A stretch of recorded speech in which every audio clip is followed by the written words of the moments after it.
À Crystal Village, dans l'Ohio, le ciel semble toujours un peu bas, avec des nuages lourds et couverts. Pour Elizabeth Miller, c'est un paysage familier. Désolée de vous avoir fait attendre, Madame Johnson. Les gâteaux et le café habituels pour vous aujourd'hui. Elizabeth posa l'assiette avec un sourire chaleureux et se présenta devant sa cliente habituelle. Ayant travaillé comme serveuse au restaurant local, Sunnyside, pendant 15 ans, elle était appréciée par de nombreux habitants. Son efficacité et sa capacité à se souvenir des préférences de chaque client étaient les charmes cachés de ce restaurant. Merci comme toujours, Elizabeth. Cette vie ne fonctionnerait pas sans vous, dit gentiment Madame Johnson. Cependant, dans ses yeux, il y avait un soupçon de sympathie inexprimée.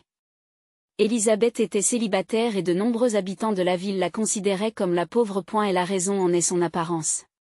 Elle n'était pas jolie du tout, avec des cheveux bruns banals, des lunettes trop grandes et une petite silhouette arrondie qui la faisait passer inaperçue. Alors qu'Elizabeth retournait au comptoir, son téléphone portable vibra.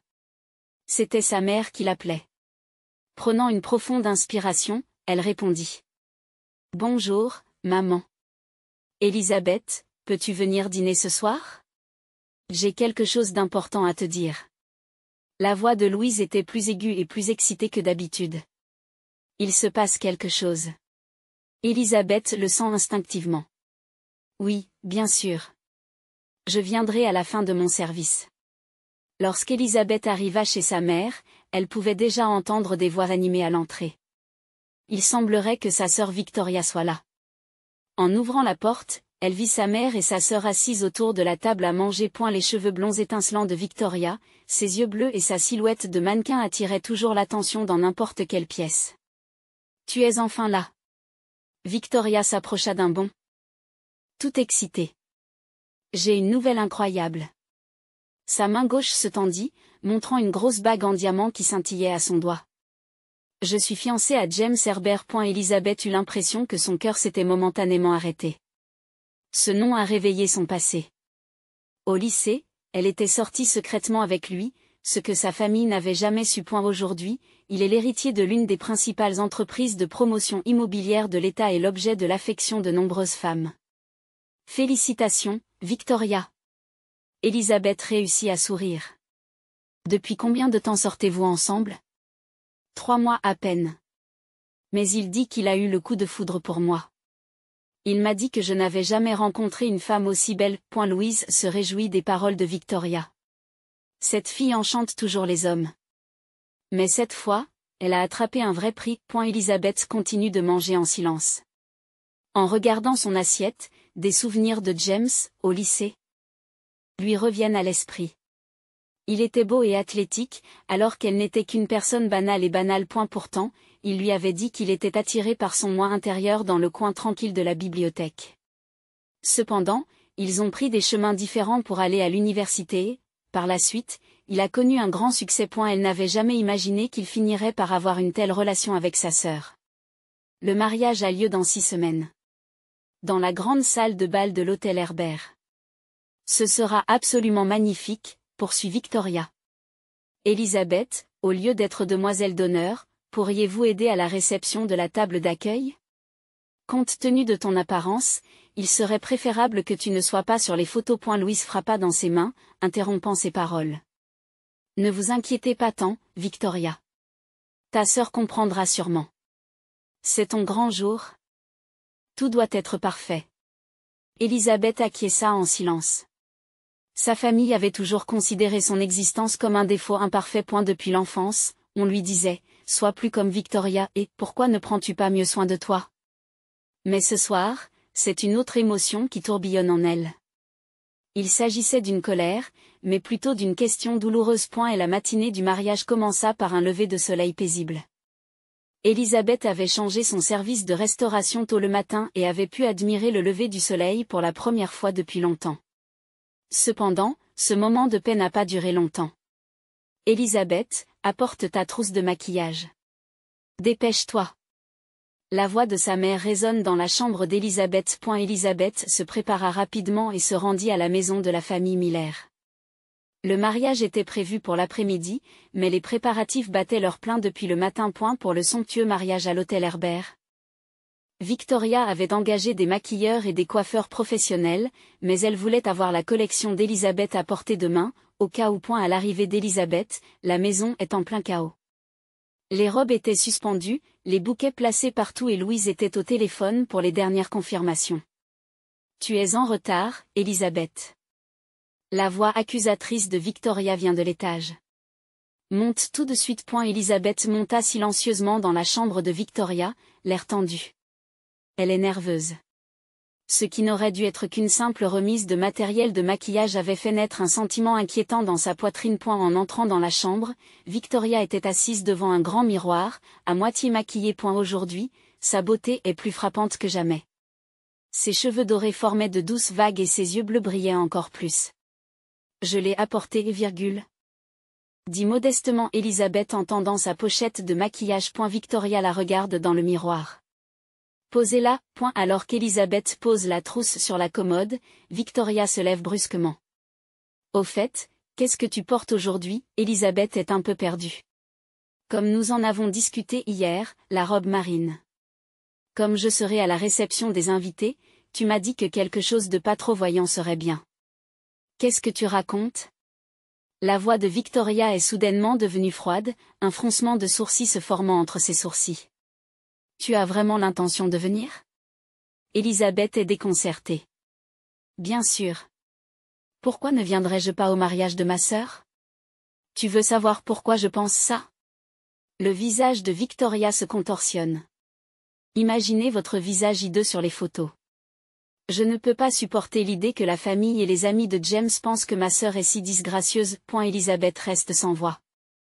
Après un silence qui donnait l'impression que l'air s'était figé, elle réussit enfin à s'exprimer. Victoria, comment as-tu pu dire quelque chose d'aussi cruel? Regarde la réalité en face, s'écrie Victoria. Personne ne veut voir une sœur laide. Ne viens pas à la cérémonie. À ce moment-là, la porte s'ouvre et Louise entre dans la pièce. Qu'est-ce qui se passe? J'ai entendu des cris. Victoria se tourne vers sa mère, les larmes aux yeux. Maman, Elisabeth insiste pour venir au mariage. Mais si elle est là, tout sera gâché. Louise lance un regard sévère à Elisabeth. Elisabeth, c'est le grand jour de ta sœur. Est-ce que tu as l'intention de le gâcher? Mais, maman, les mots d'Elisabeth tremblent. Tu ne penses toujours qu'à toi, déclare Louise. La présence d'une seule serveuse à la cérémonie la gâcherait. C'est une question de bon sens. Les larmes montent aux yeux d'Elisabeth. Des années de souffrance la frappent d'un seul coup. C'était sa famille. C'était sa place. D'accord, dit-elle enfin. Je vais rentrer chez moi. Alors qu'Elisabeth commence à se retourner, Victoria lui attrape le bras. Attends, je ne crois pas que tu partes vraiment. Tu te présenteras à l'hôtel de toute façon, n'est-ce pas? Je ne ferai pas ça, rétorque Elisabeth, mais Victoria la regarde dans les yeux et y voit les couleurs de la colère et de la détermination. Maman, je ne peux pas lui faire confiance, s'écrie Victoria. Elle va venir gâcher la cérémonie. Louise a senti la tension entre ses filles et a rapidement pris une décision. Elisabeth, je ne peux pas te faire confiance. Viens avec moi.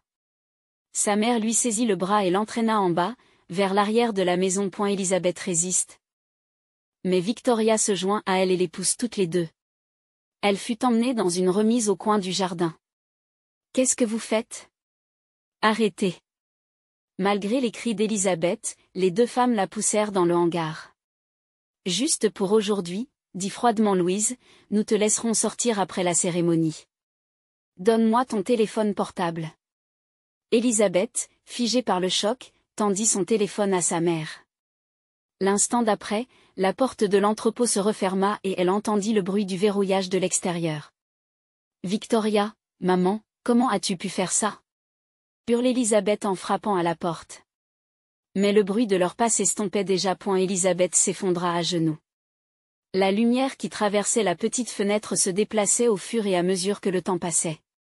Elle s'assit parmi les outils de jardinage et les vieux meubles, pleurant simplement. Dans l'obscurité, des souvenirs l'assaillent. Le jour où elle a rencontré James dans le coin de la bibliothèque. Au lycée. Comment il lui avait dit qu'il était attiré par son intelligence et sa gentillesse. Les jours où ils se sont rencontrés en secret. Quand il lui a murmuré à l'oreille, « Tu es spécial ». Et il y a 3 ans, quand ils se sont retrouvés par hasard en ville. Il était déjà devenu un homme d'affaires prospère, mais dès qu'il l'a vue, il s'est approché d'elle comme si le temps s'était arrêté. « Je ne t'ai jamais oublié », lui dit-il. Elle a voulu croire à ses mots. Mais il n'y a plus eu de contact par la suite, et la chose suivante qu'elle a entendue a été la nouvelle de ses fiançailles avec sa sœur. Elisabeth s'appuya contre le mur de l'abri et ferma les yeux. Des questions sans réponse tourbillonnaient dans sa tête. James l'avait-il vraiment oublié?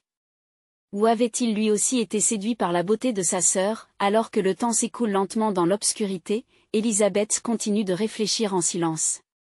Au fond de son cœur, une question persistait. Et la grande salle de bal de l'hôtel Herbert était décorée de blanc et d'or. D'énormes lustres en cristal pendaient du plafond, et des roses d'un blanc pur avec des compositions de lavande pourpre bordaient les fenêtres. Dans un coin de la pièce, un quatuor à cordes joue une musique douce. James Herbert se tient près de la fenêtre, contemplant le paysage extérieur.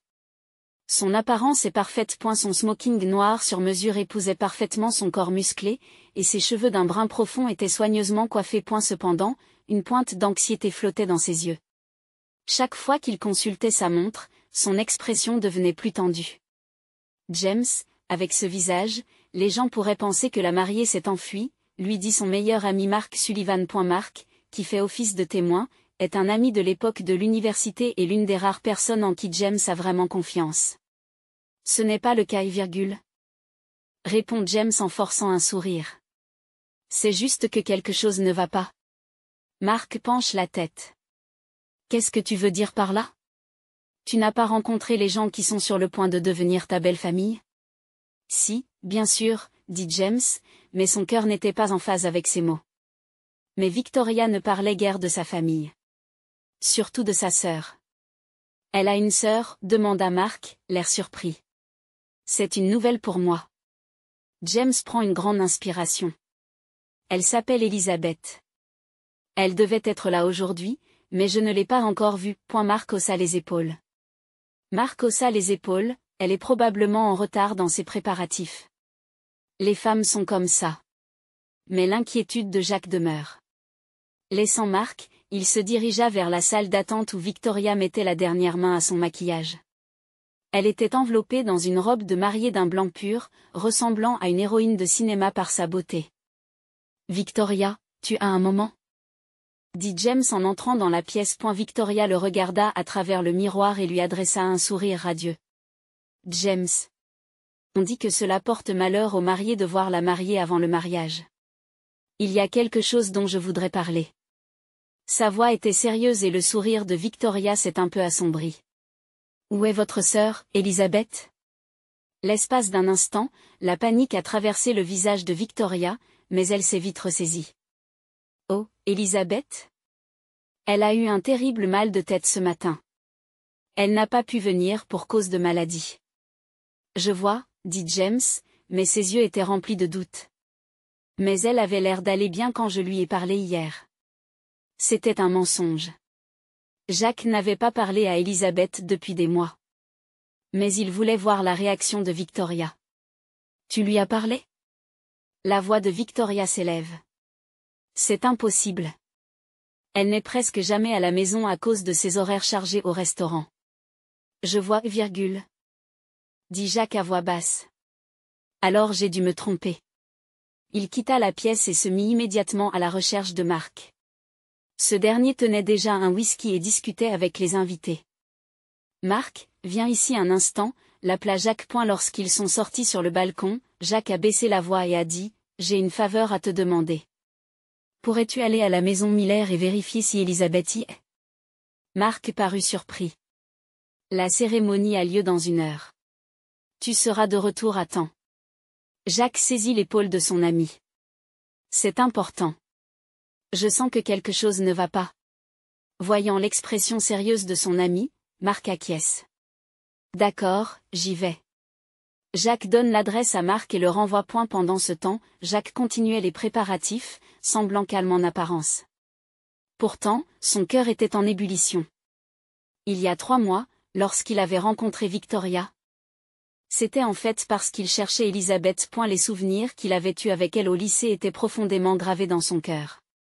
À l'époque, ses parents s'opposaient fermement à leur relation, et ils étaient allés dans des universités différentes. Pourtant, il ne pouvait pas l'oublier. De retour dans sa ville natale après avoir réussi, il a cherché Elisabeth. Par hasard, il a rencontré Victoria lors d'une soirée mondaine. Lorsqu'il a appris qu'elle était la sœur d'Elisabeth, James a pensé qu'il pourrait renouer avec Elisabeth grâce à elle. Cependant, Victoria évite le sujet de sa sœur et, à mesure que sa relation avec Victoria s'approfondit, James commence à se sentir désorienté. Interrompant ses pensées, il reçoit un appel de Marc. « James, quelque chose de terrible est en train de se produire », dit Marc d'une voix pleine de tension.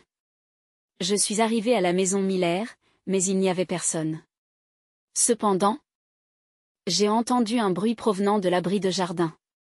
Quand je me suis approché, j'ai entendu quelqu'un frapper à l'intérieur. » Le cœur de James s'emballe, la porte est fermée à clé, mais une fenêtre latérale est entr'ouverte. Quand j'ai jeté un coup d'œil, Elisabeth était emprisonnée à l'intérieur. Elle y est depuis plus d'une demi-journée. Quoi? La voix de James s'élève. J'ai ouvert le hangar et je l'ai fait sortir. Selon elle, Victoria et sa mère l'ont enfermée à l'intérieur. Incroyablement, elles l'ont fait pour l'empêcher de venir à la cérémonie. Les mots manquent à James. La colère, la surprise et la tristesse l'assaillent. Comment va-t-elle? Elle est bouleversée. Mais elle dit qu'elle veut savoir si tu te souviens d'elle. Les larmes montent aux yeux de James. Bien sûr que je m'en souviens. Je ne l'ai jamais oublié, pas une seule fois. James, il y a quelque chose d'encore plus choquant, dit Marc d'une voix tremblante. D'après Elisabeth, il y a 3 ans, lorsque vous vous êtes retrouvés, vous lui avez envoyé des lettres. Mais elle n'en a jamais reçu aucune. Et Victoria était au courant de votre relation au lycée. Ce fut un moment de révélation. James comprend soudain tout. Pourquoi Victoria évitait-elle de parler de sa sœur? Pourquoi elle s'était soudain rapprochée de lui? Pourquoi Elisabeth ne répondait-elle pas à ses lettres? Marc, amène Elisabeth à l'hôtel, dit James avec détermination. Dites-lui que c'est aujourd'hui que la vérité sera révélée. Et la cérémonie, demanda Marc, surpris. La cérémonie se déroulera comme prévu, dit Jacques. Cependant, la mariée pourrait être différente.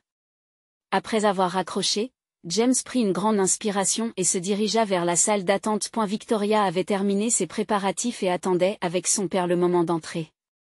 Lorsqu'elle vit James, elle lui adressa un sourire radieux, mais en remarquant son expression froide, son sourire s'estompa. « James, qu'est-ce qui ne va pas? » « Je veux connaître la vérité, » dit James doucement, mais avec force.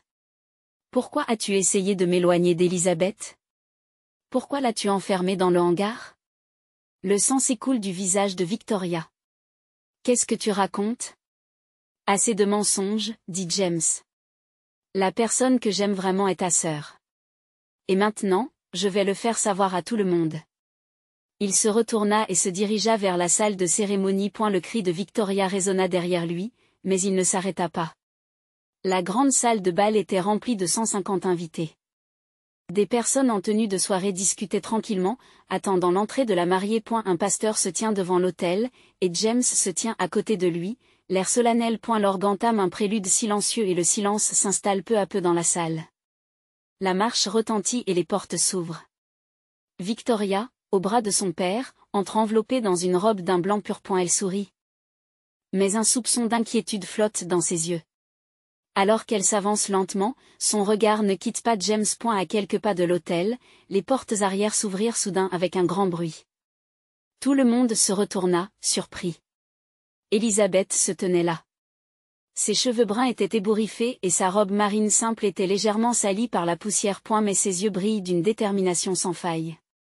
Marc se tenait à ses côtés. Un murmure se répandit dans la salle. Victoria s'est arrêtée dans son élan, le visage pâle. Louise, assise au premier rang, est figée, bouche bée.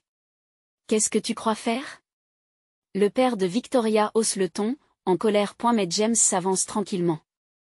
Tout le monde, j'aimerais prendre un moment de votre temps. Sa voix était calme, mais elle résonnait dans toute la salle. Aujourd'hui est un jour spécial pour moi. Cependant, il a pris une forme différente de celle que j'avais imaginée. Victoria tente de s'avancer. Mais James lève discrètement la main pour l'en empêcher. La personne que j'aime vraiment est la femme qui se tient au fond de cette salle. Une vague de murmures se répandit dans la salle. Elizabeth reste figée, incapable de bouger. Beaucoup d'entre vous ne connaissent peut-être pas Elizabeth Miller, poursuit James.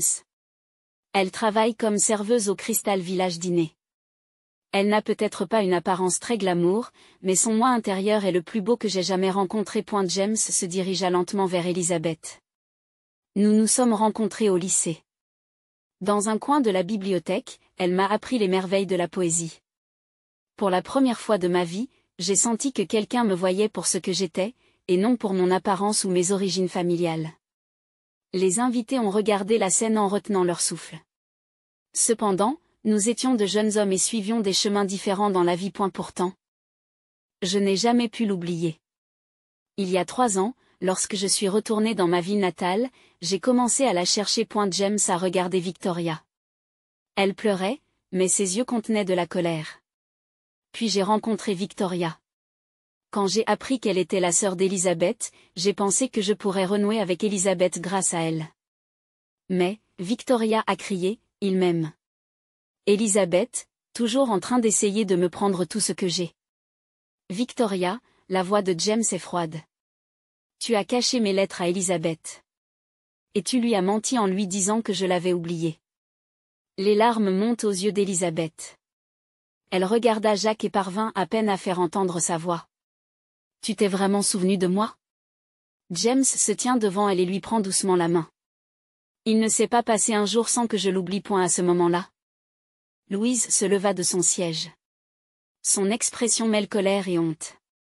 C'est inacceptable. Faire ainsi honte à notre famille. Victoria est l'épouse idéale. Mais ces paroles n'ébranlent pas la détermination de James. Madame Miller, pendant des années, vous avez refusé de voir la valeur d'Elizabeth. Vous l'avez enfermée dans un hangar, en essayant de l'exclure de cette cérémonie. Pourquoi? Parce que son apparence ne correspondait pas à votre idée de la perfection. Le silence s'installe dans la salle. Louise ne sait plus où donner de la tête et s'enfonce dans son siège. Ce que j'ai aimé, c'est la gentillesse d'Elizabeth, poursuit James. Sa compassion et sa force. Elle a toujours fait passer les autres en premier, vivant sans affirmer sa propre valeur. James reprend la parole. Et aujourd'hui, je veux lui demander. Il s'agenouille lentement. Un murmure s'élève de la salle. Elizabeth Miller, veux-tu m'épouser? Il n'est pas nécessaire que ce soit tout de suite. J'attendrai que tu sois prête. Elizabeth se couvre la bouche de ses mains tremblantes. Des larmes coulent sur ses joues. Pour la première fois de sa vie, quelqu'un avait reconnu publiquement sa valeur. Pour la première fois, elle était reconnue comme suffisante. James, dit-elle à peine. Mais je le suis. Tu es belle, dit James. Les autres ne le voient peut-être pas, mais moi, je le vois. Et c'est ce qui compte. Elizabeth acquiesça lentement. Oui, murmura-t-elle. Au UI.AU fond de la salle, une femme s'est levée et a commencé à applaudir. C'était Madame Johnson, la cliente régulière qu'Elizabeth servait tous les jours au restaurant. L'homme assis à côté d'elle se leva également et se joignit aux applaudissements. Peu à peu, les personnes présentes dans la salle se lèvent les unes après les autres. Victoria, le visage crispé par la colère et l'humiliation, saisit l'ourlet de sa robe et sortit en courant de la salle. Louise la suit. Mais au milieu de la confusion, le bruit des applaudissements ne faiblit pas. Jacques prend la main d'Elizabeth et sourit. C'est un peu plus tôt que prévu, mais le pasteur est toujours là. Pourquoi ne pas organiser la cérémonie aujourd'hui? Elizabeth secoue la tête en souriant. Non, aujourd'hui c'est différent. Nous n'avons pas besoin de nous précipiter. Commençons au bon moment, de la bonne manière. Jacques acquiesça, montrant son respect pour la sagesse de la jeune femme. Tu as raison. Elizabeth regarde autour d'elle. Pour la première fois, elle se tenait devant de nombreuses personnes sans avoir honte. Elle avait toujours jugé sa valeur à travers le regard des autres. Mais maintenant, elle a fait le premier pas vers la connaissance de sa propre valeur. James, je suis heureuse de rencontrer tout le monde, dit-elle en s'adressant à l'assistance. Mais aujourd'hui n'est pas notre jour. Je m'excuse auprès de tout le monde, mais je vous invite à profiter de la fête dans ce charmant hôtel. Notre histoire sera pour un autre jour. Ce faisant, Elizabeth prit la main de James et tous deux se dirigèrent vers les portes arrière de la salle. Juste avant que les portes ne se referment, Elizabeth s'est retournée et a dit une dernière chose. Et je suis fière d'être une serveuse célibataire. Un an plus tard, au début de l'été, les cloches ont sonné dans une petite église surplombant le lac Erie. La lumière douce du soleil éclaire l'hôtel à travers des vitraux colorés, et Elizabeth, vêtue d'une simple robe de dentelle blanche, sourit dans les bras de James. Elizabeth Miller, acceptez-vous que James soit votre compagnon pour la vie? Elizabeth prit une profonde inspiration et répondit d'une voix pleine de conviction. Oui, je l'accepte. La petite église était remplie de leurs vrais amis. Les clients réguliers et les collègues du restaurant, les amis de James depuis l'époque de l'université. Victoria et Louise ne sont pas là. Mais c'était le choix du couple. Après la cérémonie, lors d'une petite réception dans un restaurant en bord de mer, Mark a levé son verre et a commencé un discours. Il y a un an, j'ai assisté à un mariage. Les événements de cette journée ont pris une tournure inattendue, mais avec le recul, c'est un moment qui a démontré le pouvoir de l'amour véritable, sourit-il. À Elizabeth et James, au début de leur nouvelle vie. Tous les participants ont levé leur verre et des voix de bénédiction ont résonné. La vie d'Elizabeth a radicalement changé. Avec les encouragements et le soutien de James, elle a ouvert le café dont elle rêvait depuis des années. Nommé au premier chapitre. L'endroit où les gens pouvaient apprécier des livres et des plats délicieux était devenu populaire localement. Elle se tient encore de temps en temps dans la cuisine pour préparer sa spécialité, la tarte aux pommes. Un autre changement s'opère en elle-même. Elizabeth ne se voyait plus à travers les yeux des autres. Devant le miroir, elle reconnaît sa force et sa gentillesse et en est fière. Pendant ce temps, Victoria a quitté la ville après le tumulte du mariage. Aux dernières nouvelles, Victoria avait commencé une nouvelle vie en Californie. Louise est restée seule dans la maison, s'enfermant peu à peu dans sa solitude. De temps en temps, on l'aperçoit au café d'Elizabeth, mais elle n'y entre jamais. À quoi penses-tu? Demanda Jacques en posant la main sur l'épaule d'Elizabeth. Juste à des souvenirs, dit-elle en souriant. Le voyage qui nous a amenés ici. Vers la fin de la réception. Elizabeth sortit seule sur la terrasse. La belle lumière du soir teintait d'or la surface du lac. À ce moment-là, elle entendit la porte s'ouvrir derrière elle. En se retournant, elle aperçoit Victoria. Je ne vous ai pas envoyé d'invitation, dit Elizabeth à voix basse. Oui, je sais, répondit Victoria d'une petite voix. Elle avait perdu son arrogance d'antan et semblait en quelque sorte diminuer. Mais je voulais te voir. Victoria tendit une enveloppe. Je veux que tu lises ça. Pas maintenant. Quand tu auras le temps. Elizabeth accepta silencieusement l'enveloppe. Je ne suis pas venue ici pour te pardonner, dit Elizabeth à voix basse. Cela prendra du temps. Mais si tu as fait le point sur ta propre vie, c'est une bonne chose. Victoria acquiesça et se tourna vers la sortie. Elizabeth rangea l'enveloppe dans sa poche et regarda à nouveau le lac. Elle comprenait la différence entre pardonner et oublier. Elle n'oublierait jamais la douleur du passé. Mais elle n'était plus liée par elle. Elizabeth, il est temps de couper le gâteau, l'appela James. Elle se retourna avec un sourire et lui prit la main. Acceptant le passé comme le passé, elle commence à marcher vers son nouveau chapitre. Sa valeur n'est plus déterminée par les évaluations des autres. Elle était en elle-même et l'avait toujours été. Un nouveau départ, dit-elle en souriant.